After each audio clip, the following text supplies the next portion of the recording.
Bonjour les lucioles.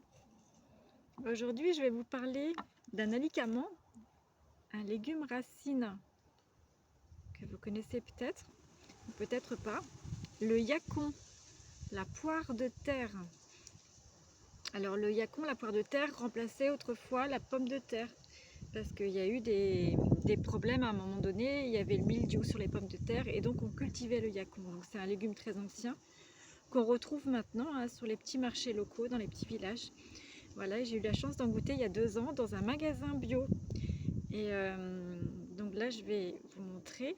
Là, j'ai coupé. Vous voyez, au milieu, c'est blanc avec une jolie auréole bordeaux, un peu couleur de la betterave tout autour. Et donc le nom, donc c'est une racine nourrissante, c'est un alicament. C'est un tubérule incomestible, croquant au goût sucré. Donc le nom c'est Smalanthus sonchifolius. Je vais l'écrire. C'est un édulcorant naturel alternatif. Et il est originaire d'Amérique du Sud et il est de la famille des Astéracées. Donc c'est vraiment une espèce de plante à fleurs, vivace, tubéreuse. Et les petites fleurs sont jaunes, donc ça ressemble un peu aux fleurs de calendula ou aux fleurs de tournesol. Le goût, donc moi je le mange cru, en petite rondelle comme ça, ou voilà, et on peut le manger autrement, cuit bien sûr, hein. J'en ai pas goûté cuit, mais ça doit être sympathique aussi. Donc c'est un petit goût entre la poire, le melon, un petit goût sucré. Donc à ne pas confondre avec le topinambour. Voilà, donc là ça ressemble un peu à la forme d'un radis noir. Et ça ressemble aussi, je trouve, comment ça s'appelle? À la betterave, une betterave crue. Voilà, sauf qu'elles sont rondes en général.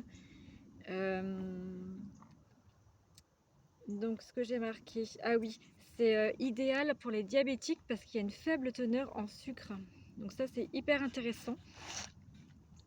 Donc le yacon a été cultivé en France au 19e siècle, d'où son nom de poire de terre. Et à l'époque il l'appelait poire-terre, tout attaché. Et donc c'est un légume racine qui est riche en antioxydants et en sucre complexe, donc en bons glucides.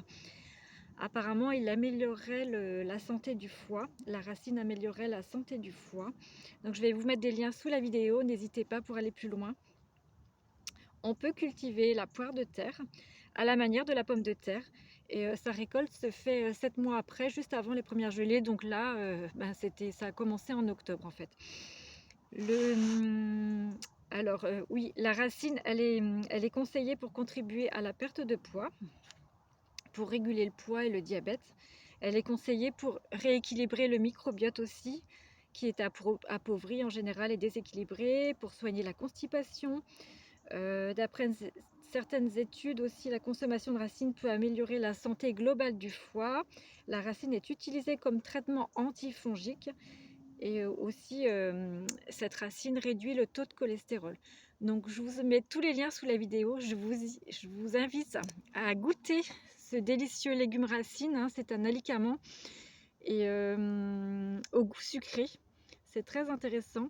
Et les enfants aiment ça en général. Donc c'est sympathique d'utiliser des produits naturels, hein, des légumes anciens. Je remercie toutes les nouvelles, les nouveaux abonnés, les futurs. Je remercie aussi pour ceux qui transmettent, qui partagent ces vidéos, qui mettent des likes, des cœurs et des commentaires. N'hésitez pas à me faire vos retours sous la vidéo.